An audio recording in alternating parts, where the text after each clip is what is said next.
like Ray, so we had to pull up his blanket. So we had to look at his naked body. So you were in Africa, is that right, Ray? Where in Africa were you? I went to Tanzania, Okay. Dar es Salaam. Okay.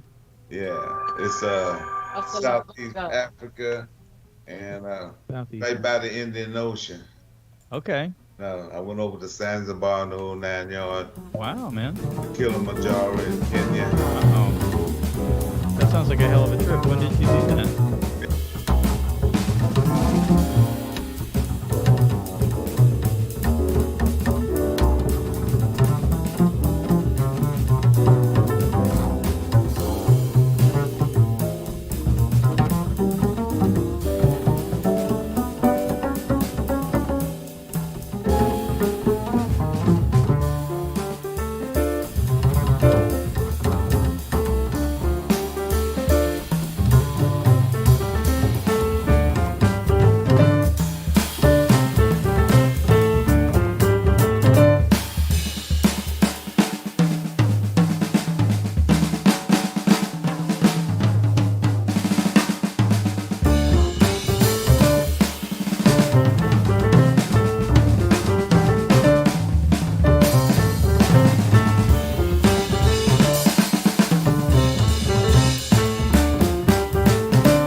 right, ladies and gentlemen.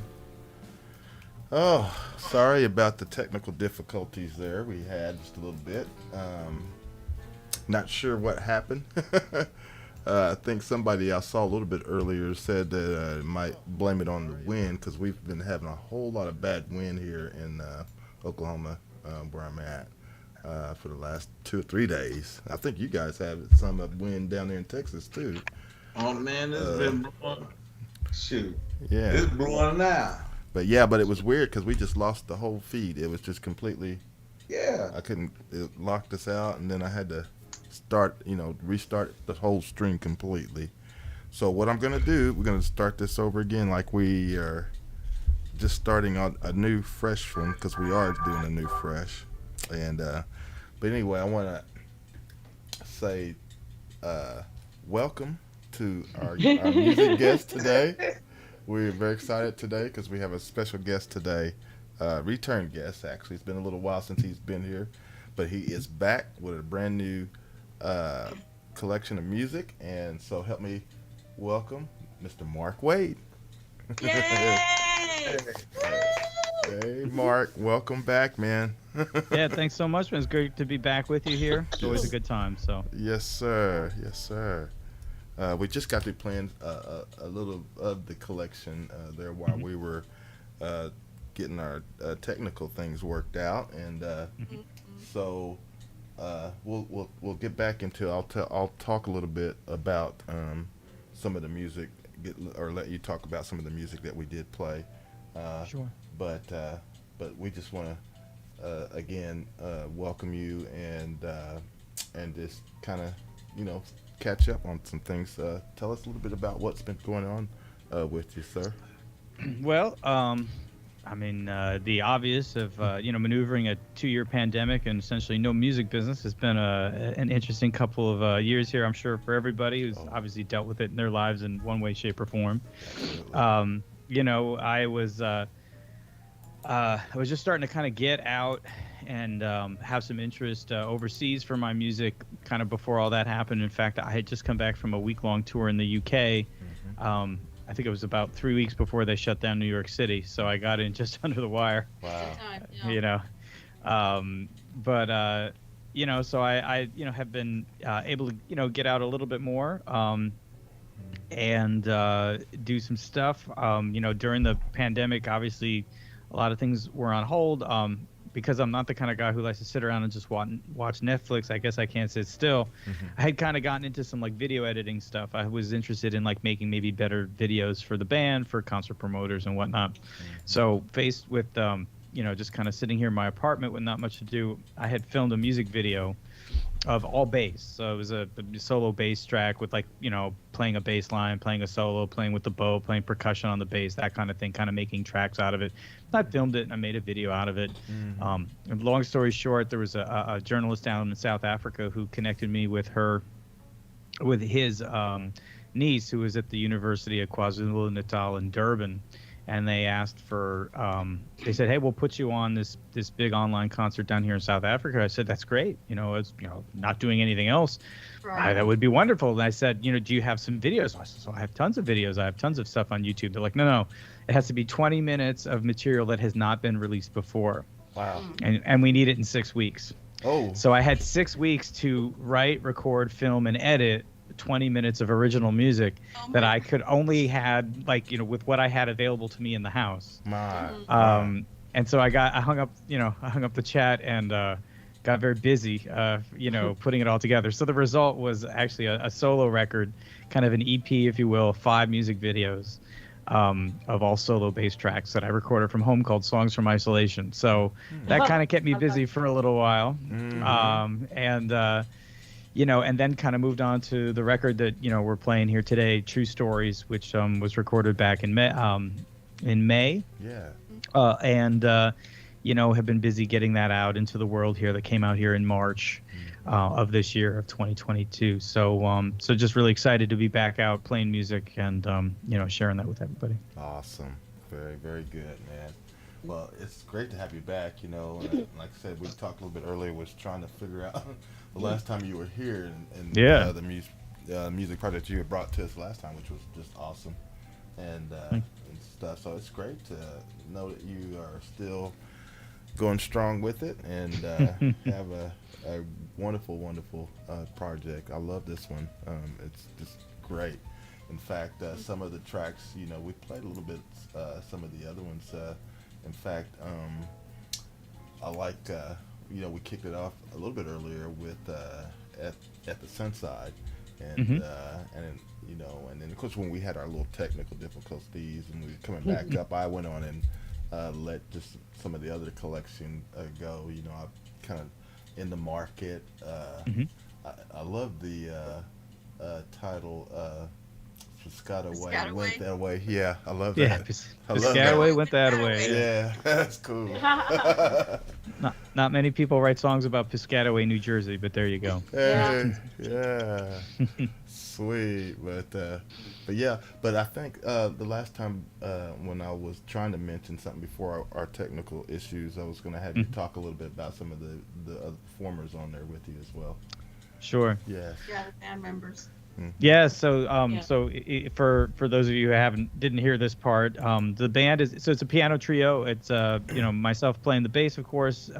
Tim Harrison is the piano player. Scott Newman is the drummer. Both the three of us have been kind of a long-standing trio. We've been doing this since 2013. Our first record was 2015. So it's really great to be able to continue to do this stuff with them and kind of build from record to record and maybe get a little bit more adventurous or do something different, all that kind of stuff. I've known Tim and Scott here. I met them both at least probably 15 plus years ago. I met Tim here in New York. He had just come to New York. That was like 25 years ago, I think. It was a while ago. And, we had been playing on and off with one another, the three of us, through a mutual band leader here by the name of Bill Warfield. He's a trumpet player and also runs the jazz department at Lehigh University, which is about an hour and 45 minutes west of here, just over the New Jersey-Pennsylvania border, for those of you keeping track of geography. And the three of us are all on the faculty there. I'm a newer addition there. I've been there about 5 years, but Tim and Scott have been out there for like 20 years or something like that. They've been there a long time. So... that's kind of how we know each other. So we play together a lot with my trio, but then we also, would play together in other situations as well. So I think that really kind of helps inform, like kind of what we do. And, I get Scott and I play together with Pete McGinnis's jazz orchestra. Pete McGinnis, a really fine jazz singer, trombone player, two-time Grammy finalist. No, I'm sorry, Grammy. Did he win? Okay, well, I should probably know this. I'm in the band. It was a few years ago. I wasn't in the band then, to be fair. I wasn't on that record. But so like we get to play in a lot of really nice situations together, and that's always just when we come back together for the three of us, it just makes it that much stronger, I think. That's awesome. Very good. Joyce? Well, I noticed the name of your album is True Story. What is the true story? And does each title, I think there are 10 or 11 on this particular album. And this is what I imagine, that each title is telling a true story. But I would like you to elaborate on that. Yes, the True Stories is really kind of just in reference to that each track on the record is inspired by a tune that means a lot to me. It might have been a certain situation or just a certain composer or a certain record or something like that. And I, for all these tracks, I usually take a little kernel of original material from someone else's tune, and then I write a song in my style, brand new song from that. Use that as that inspiration. So, that's in a way that's kind of the loose connection of it being a true story. I'm really trying to represent as honestly I can, both a little something from a song that I really like, but more importantly, my vision and my story, right? Like my music. I'm not trying to copy or cover something that really does come from me, that comes from the heart, because these are all things that, like I said, really mean something to me, that I have some particular connection. I like a lot of different kinds of music, but there's always stuff that we all will gravitate towards and resonate with more than other things, and this is a representation of some of that. Then who is your favorite classical and jazz composer? Oh, well, It doesn't have to be one, but there's so many. I mean, for jazz, I immediately think of Wayne Shorter. His music, his writing in particular, has always been something that has been very meaningful for me. I reference him a couple times on this record, particularly with the second track, Falling Dolores, two of his tunes that he made famous with the Miles Davis Quintet from the 60s, a tune Fall, a tune Dolores. I took a little bit of both and put one of my tunes. So that's kind of the reference there. So I'm always a huge Wayne Shorter fan. I'm a huge Mingus fan as a composer. Just a genius. Just passed. I think it was his centennial. I think yesterday, 2 days ago, 100 years of Charlie Mingus, man. Wow. Yeah. May there be 100 more. Always have been a big fan of his music and his writing. A lot of people will say, oh, well, that's an obvious choice as a bass player, but it really has nothing to do with him as a bass player, but really him as a composer. Not that there's anything wrong with his bass playing, of course, but it's not just like a connection because I play the bass and he plays the bass. Right. But more that I write music and he writes music, and he's a great guy to emulate, I think, as far as his vision with that. And for classical music, the tune I referenced on this record, or the tune on this record, the Soldier and the Fiddle, is a kind of an oblique reference to Igor Stravinsky's Histoire de Soldat, or A Soldier's Tale, which was considered his quote unquote jazz piece by some people, in that world. A piece which I've one of the few pieces of chamber music you could play if you're a double bass player. I do play some classical music as well, and that's one of the few pieces you can play. And it's an exceedingly difficult piece of music in a lot of ways, but a wonderful piece with certain musical elements which always stuck with me, and that was kind of why I think I singled him out in that regard as well. Oh, very interesting. Okay, Mac, I'll let you have your turn, and I'll come back later. Yeah, because you've been falling asleep. No, I was writing down something. No, you've been falling asleep. No, I was writing. Grizz calling you out.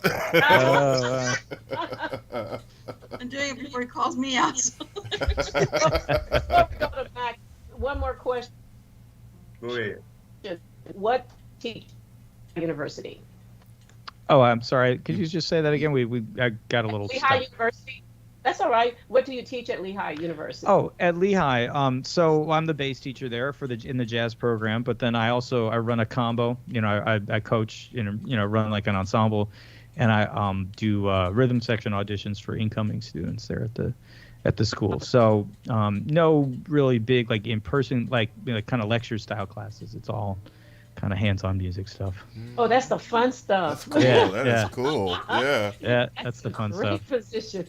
Yeah. No music history or ear training or any of that. That's awesome. No. Okay. No. Okay, Mark. When did you actually coming up when you was in school? Is what you want to do, to play the bass, or what? Yeah, it was. I started late. I started later than a lot of people. You run into a lot of people who, their parents make them start playing the violin when they're 4, or piano when they're 8, or all that kind of stuff. I didn't come up in a musical household. I didn't come up in any of that kind of thing. I discovered the electric bass actually right before I started high school. So I was probably about 14. And I was just playing popular music, wasn't jazz. I didn't know anything about jazz at the time. But I found the bass, and it was really just on a suggestion. Some friends suggested, try this. It was literally kind of like, hey, pick this up. Right. And I did, and it just happened to work out. Like I was into it right away, and I was always very serious about it actually from jump. Yeah. So I think by the time I was going into high school, I had probably only been playing the instrument a few months in retrospect. And it started to dawn on me that I don't just really like this. Maybe I want to do this. So it was kind of like a slow realization maybe through high school, those first few years. But, I went to, by the time I was going to college, I knew I was going to go to school for music and make a run at it. And didn't start playing the acoustic bass till I was about halfway through college. So I was super late coming to that. 2 years after I got out of college, I was making a living playing it, and that's been the rest is history, I guess. Oh my goodness! But the fact that you started, because you're saying that you started late in life as far as getting into music, because you didn't come up from a background of music in your family. That's another quote unquote testament of that you had that talent already in you. Because not just anyone can come up. When you guys were talking before we got cut off from the stream, when Joyce was telling you behind the scenes that it's like, oh, and she's giving the time signatures. I'm like, I wouldn't even know how to do. I mean, I can see when I see the sheet music. Sure. So, okay, well, this is this, and obviously the normal is the 4/4, but I know when in jazz it gets a little bit more, complicated. Sure, sometimes, yeah. And then of course, and also in classical music, all this for stuff, sure. like, how do you count this? Yeah. How do you count this? Yeah. And for you to be able to write in those time signatures that are not the 4/4, and I'm like, or the 3/4 or whatever, the more common. Sure. Right. And like, you have to have that within you to already know how to do that. And then you just trained a little bit and you just take off and blossom. And that just amazes me when people do that, especially when you start out so late in your life, as even though it's still to me young. Sure. But like for other people would say, well, I started when I was like 3 or 4 years old. Sure. So anyway, but the fact that you have that talent within you and you just blossomed. Oh, well, thank you. I love hearing that. I love hearing stories like that. I do too. I appreciate that. Yeah. Yeah, it's never too late. If you have that gift, whether it's in actual music or composing, with that, or if you're some kind of actual artist, you paint or draw or whatever, in those contexts, go with it. If you love it and you have that knack and it comes easy to you, then please don't let it stop you, regardless of how old you are. Sure. Yeah. I mean,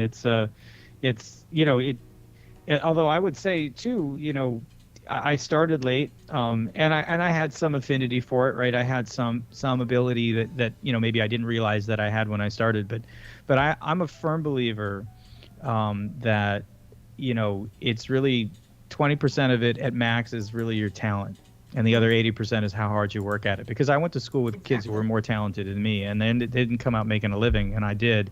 It's only because I spent more hours in the practice room with them. It's really it's that simple. It's not easy. It's not that easy, but it is that simple. People want to sometimes subscribe like a certain kind of mystical ability that people have to do this stuff, and a lot of people learn how to do this just because they want to do it so bad that they're willing.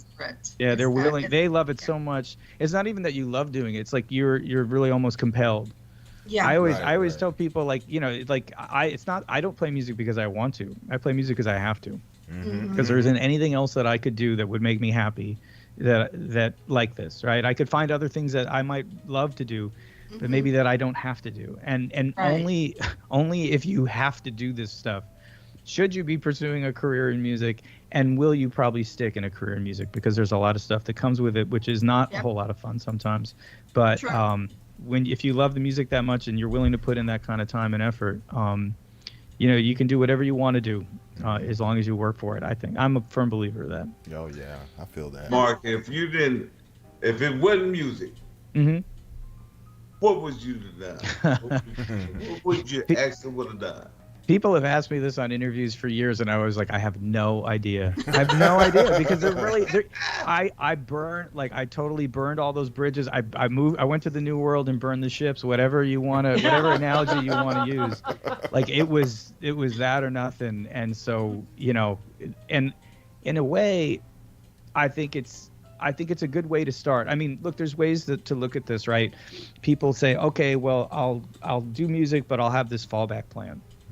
And everybody's situations are different in life. So, I'm not trying to judge or anything with anybody with where they are with stuff. Yeah. Right. Like, if you want to try it, I say then do it. Don't sort of try it. Go for it. And if you don't make it, there's no shame in that, right? And people don't make it in the music business for reasons that have nothing to do with music sometimes. So there's really, but if you're going to go for it, then go for it. And if you decide to do something else, that's cool too. You know what I mean? Like, it's all good, But if you're going to try to make a go of it, then make a go of it. And this is a very long answer to your question, Ray, so I'm sorry. But that's okay. Yeah, that's why I asked. But now, since you asked me, I will say that the last few years I have gotten a real kick out of doing some of this video work, like all the stuff that I had to learn how to do to make those videos. It's gotten to the point where like people are actually paying me to do that for them now. All right. And I've had, I mean, the only reason that's been able to happen is because I've had some time on my hands, right? Like, you know, it's only now that my performing schedule is kind of coming back online. So I've had a lot of time to do this stuff, and it's been really fun. Yeah. Do I like it as much as playing? No. I mean, it's fun, but like, no. And will I do some of it as the music, you know, as the music comes back, as like the music thing picks up again? I'd probably do a little just because I like it, but I still wouldn't want to do that full time. As a living, no. No, it's kind of music or not, you know, or nothing. So. You just think that a lot of artists, they can play the music, but they don't know a damn thing about technology. Mm-hmm. You know, that Beep. Yeah. that just don't make sense to me. Yeah. If you're doing this, why come you don't learn the whole gamut of it? Yeah. You know, you know, like what you do in the video. Like a lot of them don't even know how to get on Skype. Exactly. No, I hear you. You know, look, on one hand, I get it because like the musicians who are like out there practicing, you know, gazillions of hours a day, you know, busting their rear end to try to make this stuff happen. The music is hard enough by itself, right? Just to play your instrument should be enough, right? It should be. It should be enough that you want to be world class and play at the highest level and do the best you can. It should be enough. The reality is that for a lot of people that it isn't. And you're right, Ray. Like having at least some knowledge about some of this other stuff will help you. I didn't get into any of this stuff just because it was like, you know, on a whim or just in a vacuum. All the technology stuff I learned was completely in service to the music, right? My music career and about music. Did I discover things within that journey that was nice on their own? Yeah, that was, and that's fun, and it's fun to learn about things. It's fun to have an open mind. It's another outlet to be creative. But all this stuff for me was always in service. It comes back to the bass, essentially, to playing music and having a musical career. So I totally understand why some musicians are resentful that they're like, what more do you want me to do? Right? I'm already, you know, working on my craft, trying to play good music for you. But I agree with you. You should have at least some knowledge of this stuff because it can make your life easier. It can, if nothing else, you can look at it as another vehicle to get your music out to a larger audience. That's Depends on what your goal is too, because if all you want to do is to show up and play with somebody else's band, then you're not going to put like my guitar player, he said, oh, I don't want my own band. I just want to show up and play. Sure. And then I said, and give me a hard time. But you know, because I tell the band, I told the band one time, I said, everybody needs to lead a band at least once. And when I'm saying is you do all the logistics, because before somebody calls you for bookings, you already have a website, you already have video, you already have some marketing out there. So they don't have to be concerned. So it's interesting you said that, because a lot of them don't want to be concerned about building a website, about marketing, about building a brand. They just want to play with somebody who has one and pay me to play with you. Whereas some of us, we're building a brand. Yeah. And all I ask is that you be more understanding and not show up an hour and a half late for rehearsal. Yeah, I hear you. Understand the whole thing. Okay, Mac, hold up. You all right? You all right? Yeah, but I don't want to forget this thought, though. I don't want to forget my thought. I see. All right, go ahead. No. You go ahead. I look at it like this. Just like you said, the guy, all he want to do is show up and play. Those kind of people are afraid to step out there. That's the bottom line. They're afraid to. It's fear and just don't want to. It's hard. Just fear don't want to. All they want is a check and go on about their business. But a lot of them, I guarantee you, they're afraid to step out there on faith. I'm sure that's it. But you know what? More and more concert promoters and venues looking at when they book you. Okay, how are you promoting yourself? How are you promoting yourself? Now I'm beginning to look at it as a band leader and going, okay, we have a gig coming up. Are you going to help promote as well?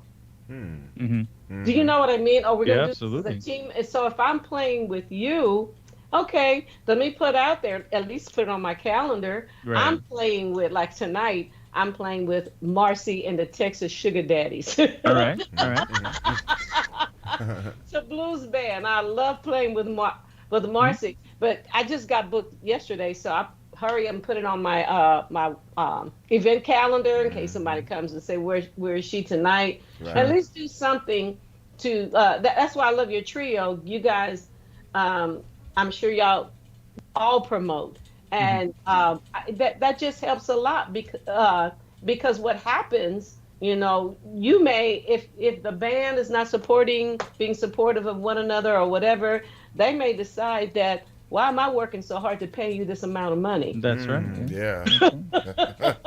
Makes Because it's a sense. lot of work. If you're going to be a band leader, it's a lot of work. Look, I was a freelancer, exclusively just a freelancer, till I put out my first record back in 2015. I mean, I had already, I was playing professionally in New York for almost 20 years up to that point, just as a bass player, as a sideman, and it was, I was making a living, and that's what it was, and yeah. But and I'll tell you this, Ray, it is you watch, as a sideman, as somebody who thought he was going to be like a career sideman, looking at what all these band leaders go through to pull this stuff off. Even people who are successful, people who get press, international press, all that kind of stuff, Right. how hard it still is, with all those things. And you might be afraid, but you might say a sober man looks at that and says, "There's no way I want a part of that." Right. Like I don't want to go through all that.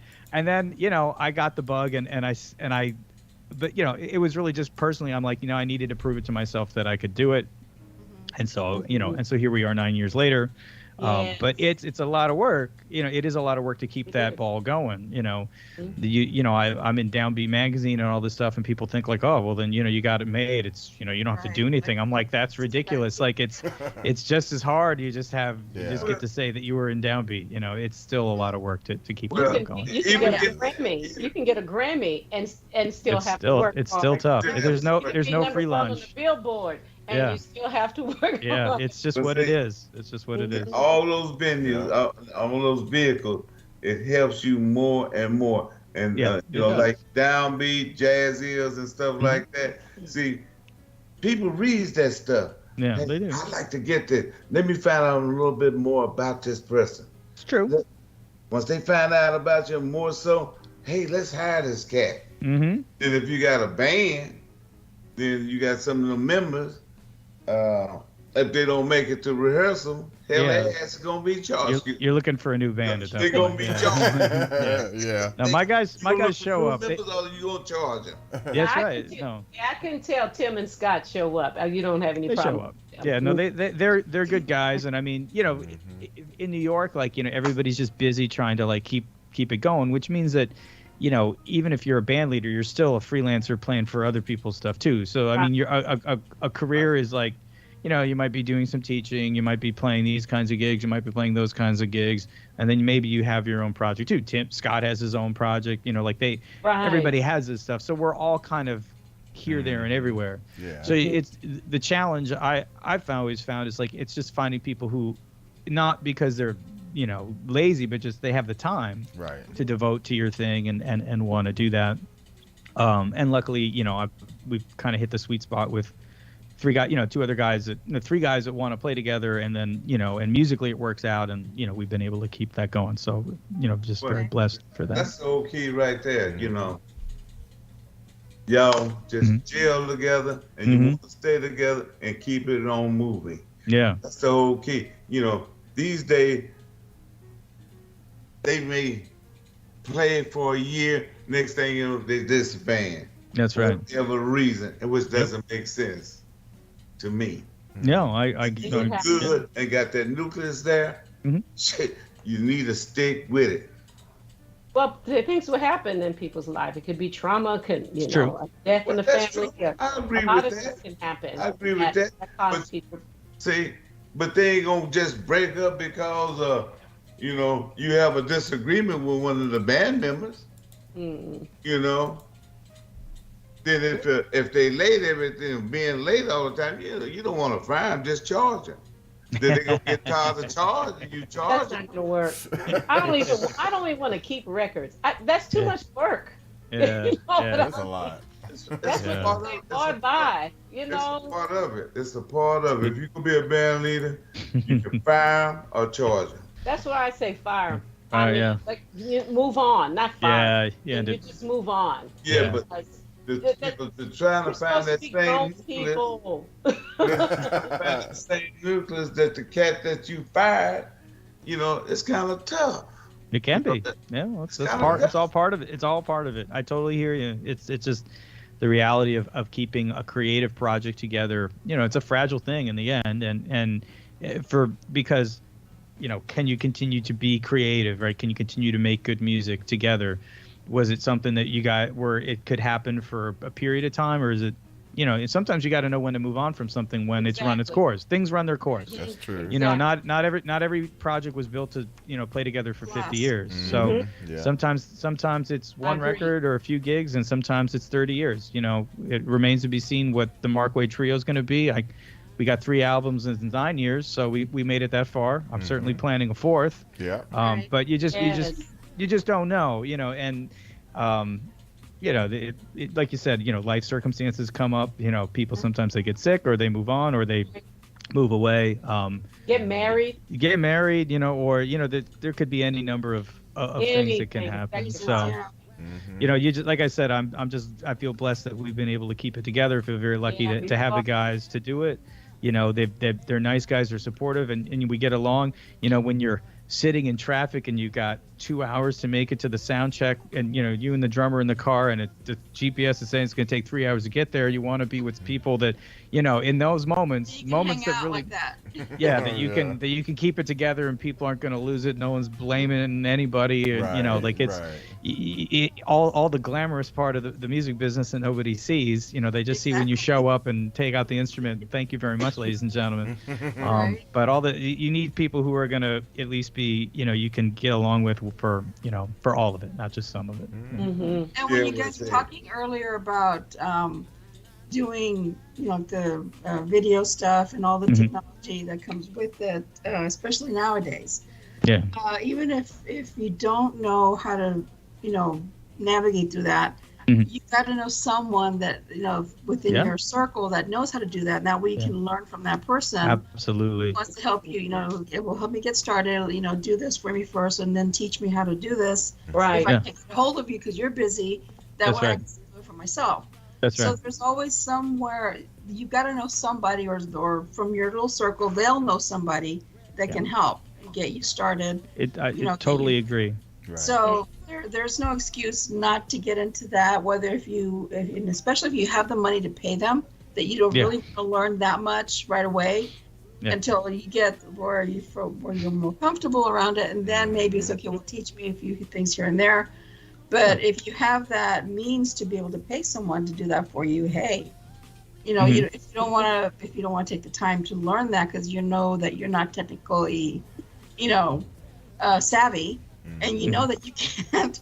Well, then yes, if you have the money, then by all means, because you still have to do that. Same thing with a website. Even if you're just a side Yeah. person, side musician, you still want to be able to get contacts from somebody. Right. Absolutely. Here's my website.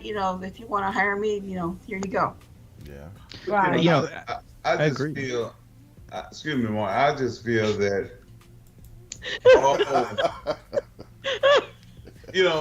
I'ma this get technology, mine I feel that every musician, people that plays in the band, they should know the technology. It would help them totally, period. Help them more so. Hmm. They need that. Yeah. You see it with younger musicians, right? Like the younger they are, the more they've grown up with this stuff, so that Yeah, there's that's and easy now to them. it's easier. Now, not all of them are geniuses at this stuff either. You know what I mean? Like, I Right. play, it's not like everybody under the age of 25 knows how to flawlessly use social media, video, this, that, and the other thing, right? Like, some people are better than others. And yes, it's true that, if you're younger, you grew up with the current technology, you're more likely to keep up. But one day those people will be older and they will also fall behind, just like it happens to everybody every 20 years, right? I mean, this is, whatever it is, things are always changing and they will always change, right? So that the faces will change, but it'll all kind of stay the same. It does help to know this stuff, but I understand, and also like I think it's important to know. And I say this to people. They're like, "Well, you're doing this and you're doing that, and you're on social media doing this." And I said, you don't have to go from 0 to 100 with this stuff. Right. You don't. It doesn't have to be like either I only stay home in my room and practice, or I do like these 30 other things and I'm on it like 12 hours a day. And it doesn't. I mean, I didn't come out of the womb fully formed knowing how to use social media. You know what I mean? Like this stuff is all learned. Like you learn how to do this stuff. And you can learn at a pace that is reasonable. And it's all a question of, what do you want to put into it? The more you put into it, the more you can get out of it, right? Yeah. Just like whether you're playing an instrument or you're learning some of these other things.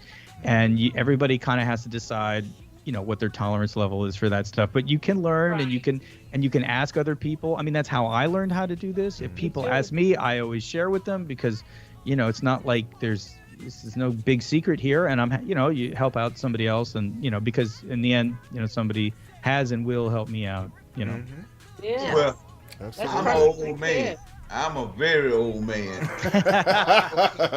And yet here you are on a video chat, Ray. So it's it's not like you're not connected. You're connected to it. That's to right. it. Yeah. You're connected. Oh yeah, he got his phone going too. look at See, look at him. And then he gets on the phone There during he the goes. show, just like always. There he goes. See, I mean, he's super connected, man. He's really connected. Yeah. This stuff here, I've been dealing with this for 30 odd years or better. And God. I'm old. I ain't gonna lie to you. I'm old. Yes, Papa Smurf, we know. I used to get them computers with cards, Yeah. big old tape drives, and reading binary lights. So Yeah. if I can do it, I know y'all can do it. That's right. No, I think that's absolutely true, Ray. But I think what Mark is saying is what he's saying. You don't have to go from 0 to 100. No. But I always tell people just add one layer at a time. Yeah. Okay, today I'm going to take care. I know there's still. Remember off the air, I said, now what is Facebook Suite? I'll just come back to that later to see how I can add that to my list of ways to market. Tools. Yeah, Absolutely. tools. Yeah. Thank you, Chris. Well, Tools. see, I saw that too. All right, you just slipped right in there. Just took over. Right on in, didn't you? Well, Yeah. I tell You're you. the one that can't get a word in edgewise. Well, All right. I'm just trying to stay, Trying to stay y'all awake. catch- And yeah, you're even y'all don't catch me interrupting the napping. guest. You don't want to catch me napping, do you? Did that earlier. I don't want to catch you napping or napping. At time, old folks got to nap, or they just fall off. No, go ahead, Mac. You're good. Gary, did you have any more questions? Oh no, I'm good. Go ahead. Okay. I'm enjoying the show. I know. It's supposed to be my show. Huh? Why don't we go into some more music then? Mhm. Let's see. Can I ask you something about? I want to tell you this before Gary does more music. Mm. I love the acoustic bass, and you are simply awesome. I love on one of the tracks how you use the bowl. Mm. Okay, I can't remember which one. I'm sorry. When That's you listen, okay. Yeah. But I said, oh, I love it. There's a guy named Jonathan that plays, traditional jazz every Sunday evening. And I always tell him, I love it when you pick up the bowl. And he'll pick up the bowl and start playing. But I just think that I didn't hear any on electric bass. There might be some on your prior albums. But do you record on electric bass as well? Not for the trio project. Okay. Even though I started on electric bass and still play it, for this band, it's all just the acoustic bass, all that kind of stuff. Okay. The solo record I put out during the pandemic, that Songs from Isolation recording, because I was at home and I needed as many instruments as I could get my hands on, that one did have electric and acoustic bass on it. So that's the only professional recording of mine under my name that has me playing electric bass on it. And where can we see that? Well, you can find it. Well, funny you should ask. If you go to my website, which would be markwademusicny.com, or if you can't remember all those letters, if you just Google Mark Wade or Mark Wade Bass, I'm the first thing that comes up in the Google search engine these days. I'm proud to say. So Yeah, you can get to my website really easy. If you go to the recordings page, and you'll see the current album. Right below that will be all the videos listed from Songs from Isolation. You can also just go to YouTube, type in Mark Wade Songs from Isolation, and you'll see the playlist of those 5 videos as well. And you'll get a chance to see what my you'll see this room that I'm in here today for one of the videos. See what my kitchen looks like, my stairwell looks like, and you got to get really creative when you're when you can't go outside. Yeah.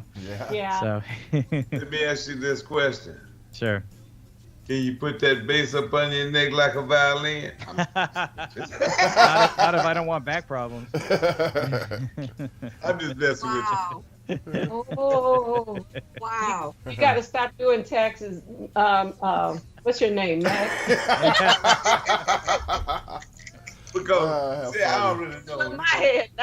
even a bass. I know you can play that violin too. Yeah. No, I am strictly a bass player. In fact, one time, a number of years back, and here I'm going to drop some more names, but I was a teaching artist for the New York Pops here in town, and they had asked me if I wanted to do to coach some kids at a school, or like middle school kids or something, but I had to coach cello and bass, and I said no, and they're like, yeah, but it's easy. I'm like, I'm not a cello player. Like, I don't play the cello, and I'm not gonna, and I cannot say that I'm a teacher and walk into a classroom and pretend to teach. I don't care if they're not all that good, and I don't care if they're middle, whatever I was kind of surprised at their attitude. I'm calling them out here a little bit, but I just said no because I don't play the cello. Like, I could coach. I mean, if you want me to coach the music part, I can do, but if you want me to, I don't know what finger to put where, and I don't play the cello, I don't play the viola, I don't play the violin. I play the bass, and if you want me to teach that, I'm your man. If not, it's time to shop down a different aisle because I can't help you. I just don't feel good about that. Right. Right. Okay, that's why I asked that. Oh, okay, yeah. Let's go to some music, G. Okay, well, let's. Yeah, before he makes more of a fool of himself. Okay. I'm gonna make a fool of me. No, man. I'm trying No. to say that Come on how now. can you pick up a heavy instrument No, like the bass? I was just messing with Mar. He's messing with him. Messing with Mar. All He's right. been funny. Ha ha ha. That is funny. All right, we'll be right back. Everybody, keep it locked right here. We'll be back with our music guest today, Mr. Mark Wade. Keep it locked.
right, ladies and gentlemen, we are back.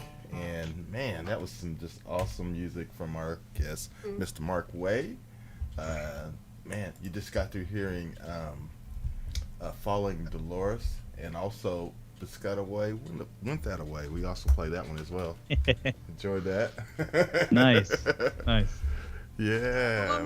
What made you write about Piscataway?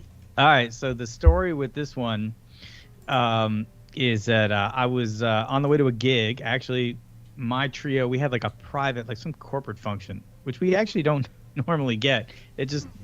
So this was in out in New Jersey. Okay, so not that far away.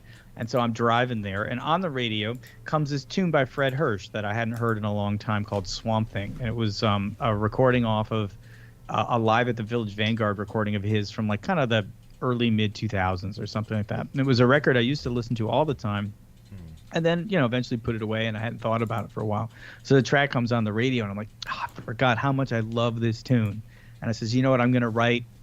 This would be another one of those tunes. I'll take a little bit of his thing, write my own tune from it as an homage to Fred and whatnot. And as this came on the radio, I was passing the exit to Piscataway, New Jersey. And so in honor of that moment when I reconnected with this tune, I called it Piscataway Went That Away. That'll work. Yeah. I like the title. True stories. Yeah. True story. I'm not lying. This actually happened. Yeah.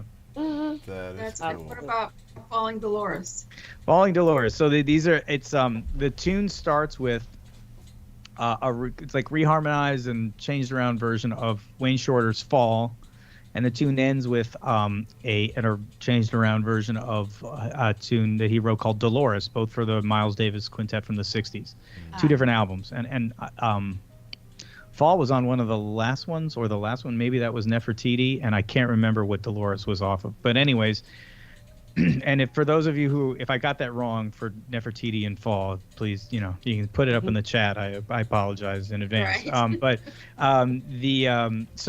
the bulk of the tune is a waltz, this 10-measure waltz, and I wrote it to sound like something that Wayne Shorter might write, something in the vein of Wayne Shorter.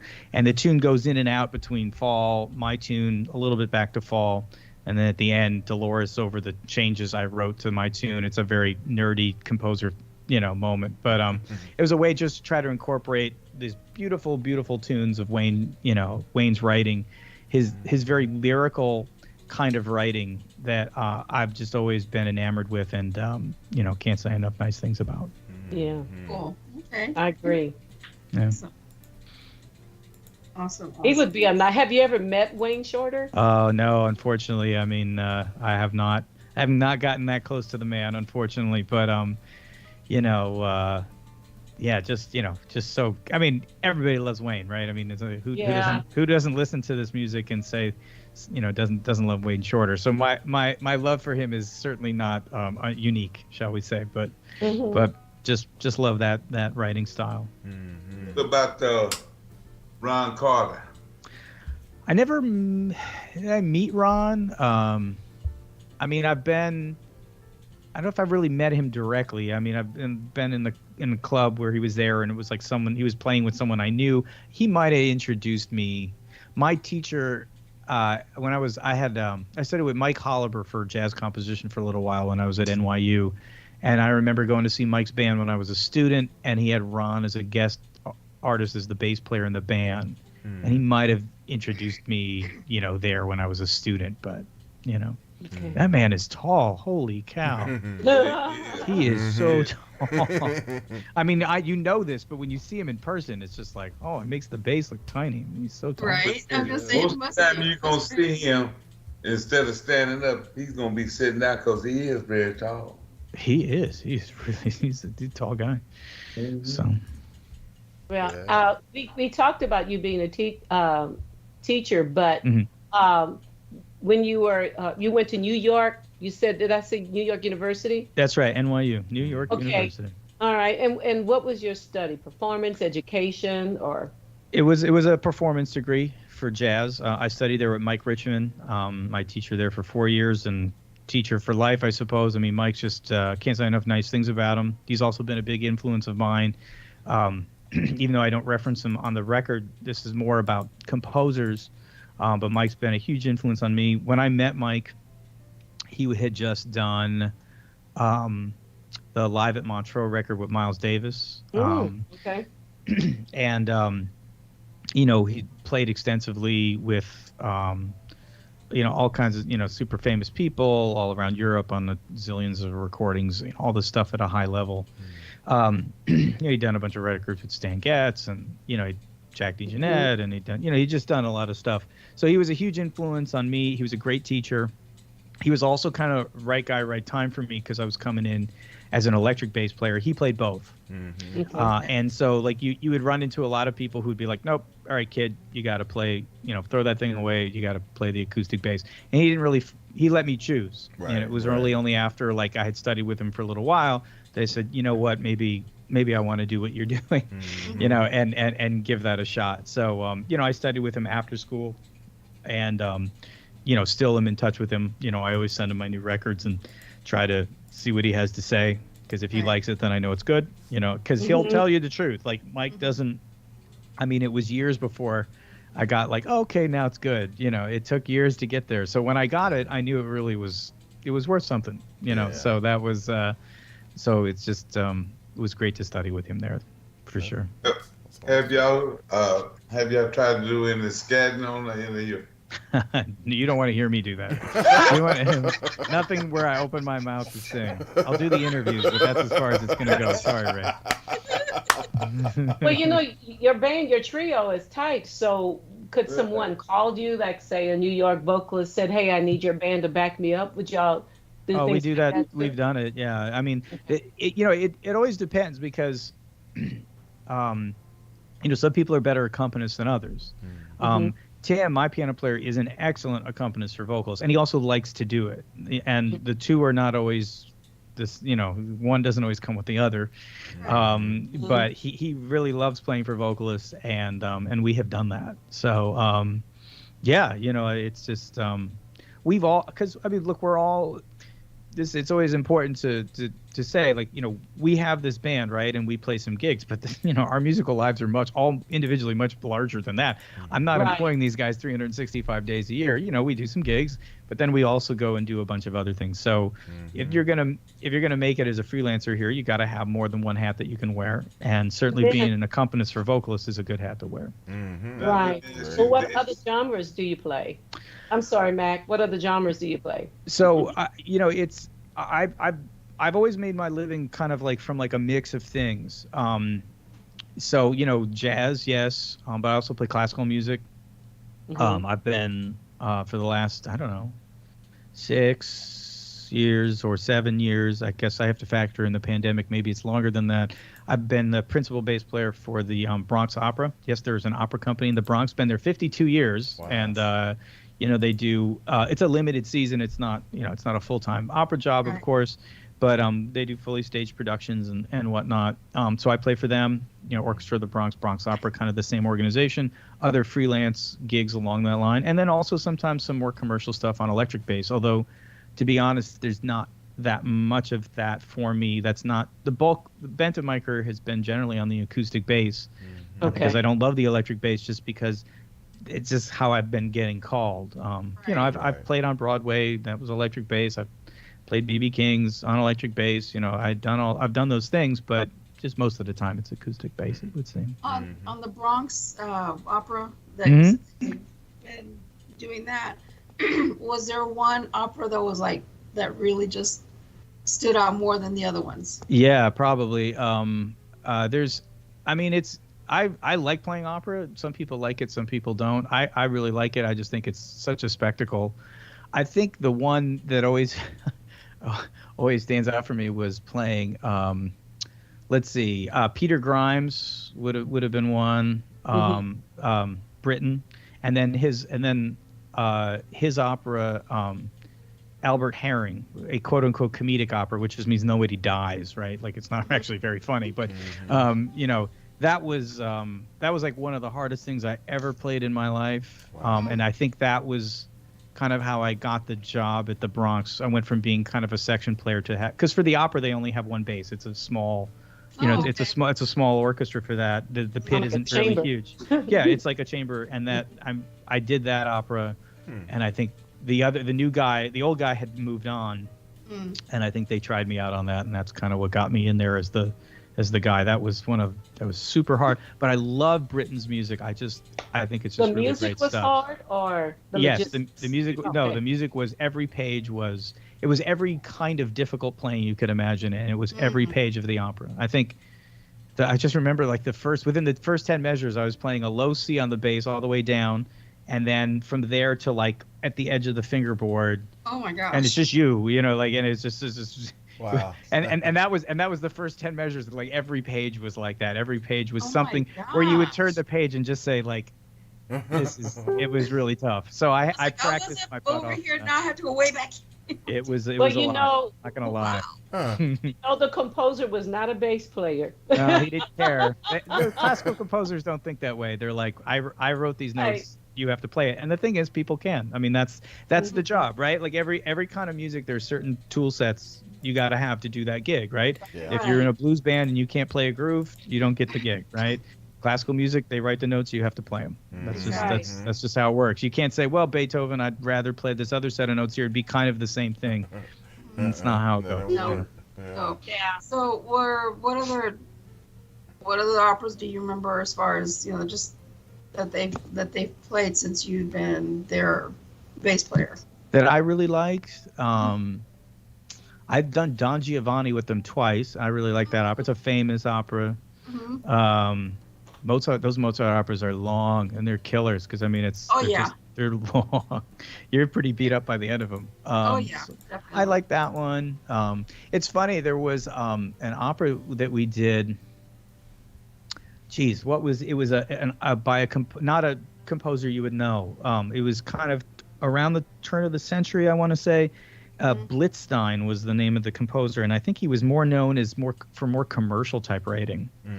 And I think the name of the opera was Regina or something like that. It was based on like The Little Foxes, the novel or the play.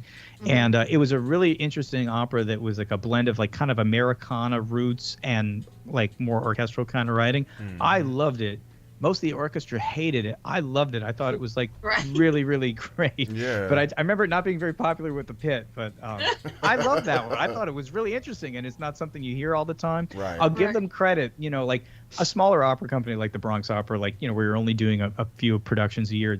You know, they tend to get by doing the blood and guts, warhorse, you know, repertoire, right? You know, they want to hear, you know, Don Giovanni and Magic Flute and all the ones that, you know, everybody likes and everybody wants to hear. But I have to give Bronx credit because they will always program stuff. They'll do those, but then they'll also do stuff that is much lesser known stuff. And I think that's I think it's both courageous and necessary so that people don't think that opera is like these 10 shows because it's a huge rep, It's you know. always And, the ones, Yeah. the same ones. it's the same. Yeah, You there's know. Like a lot the one, of I sense. can't remember the title of it, the one that has Nessun Dorma in it. Oh, that would be it's Tosca, right? Yes, that's the one. I can't remember it now. We tend not to do the Puccini stuff because we're just not really big enough to pull off that sound.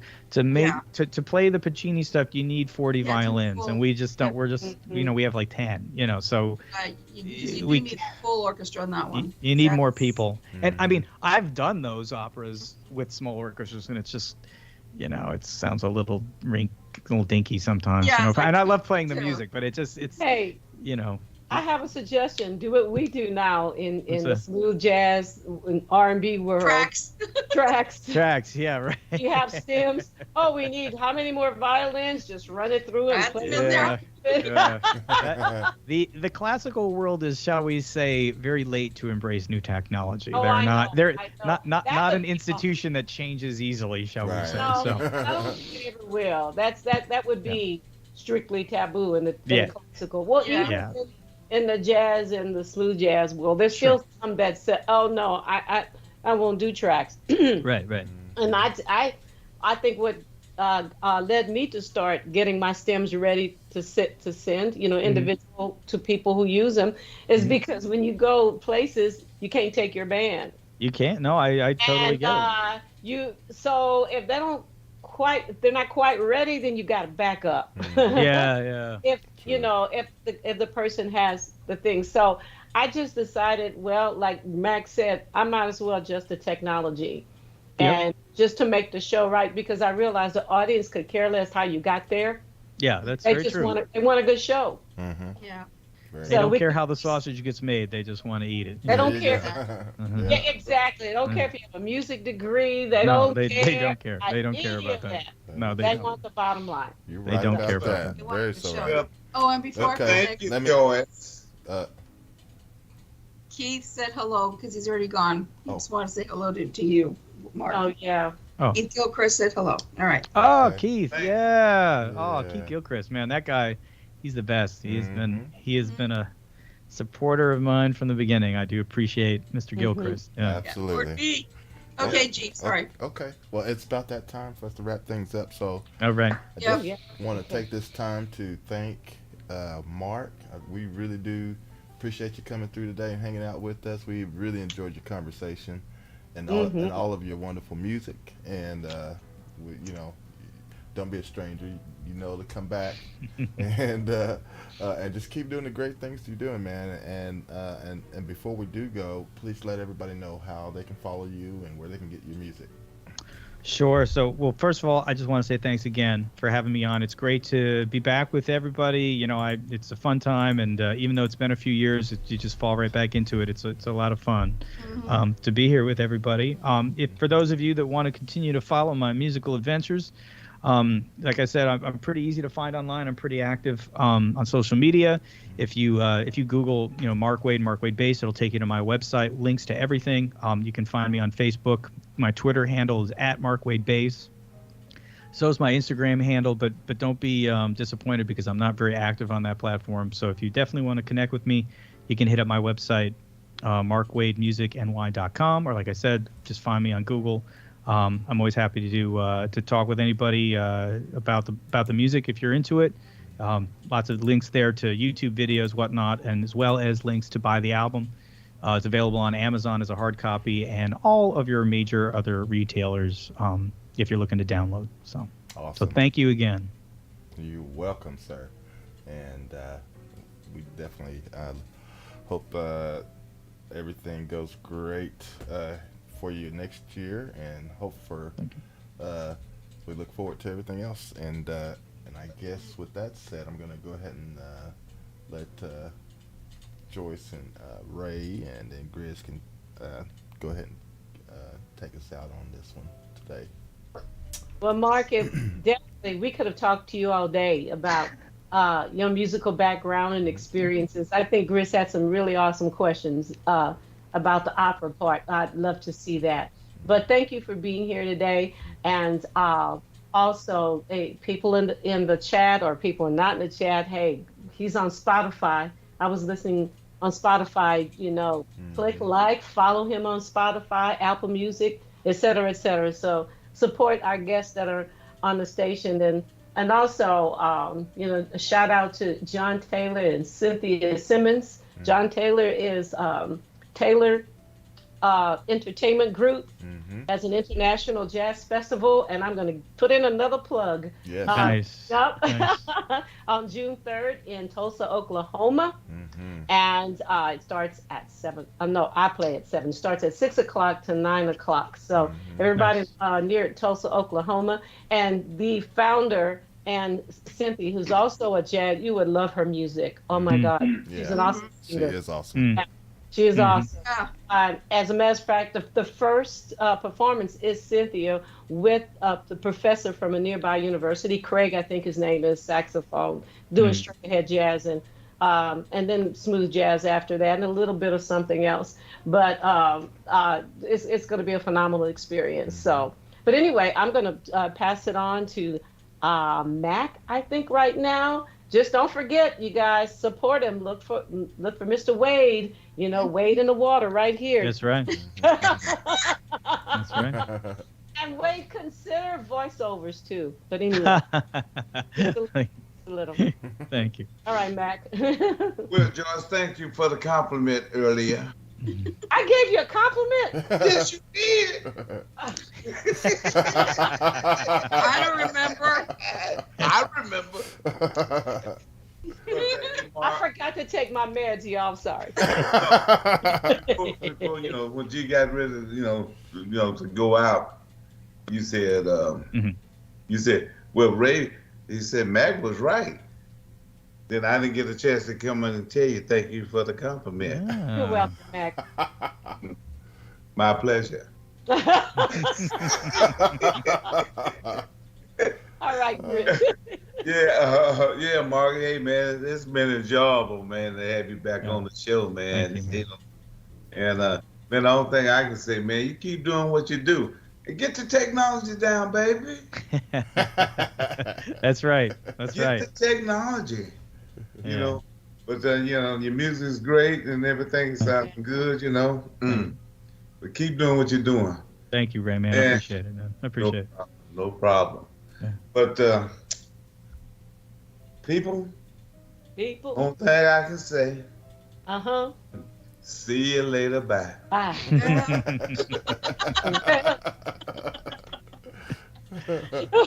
Okay. I want to thank everyone that tuned in anonymously, and also my chat room gang. Thank you for being here, for showing up and supporting. Mark, thank you. It was so good to see you again, my friend.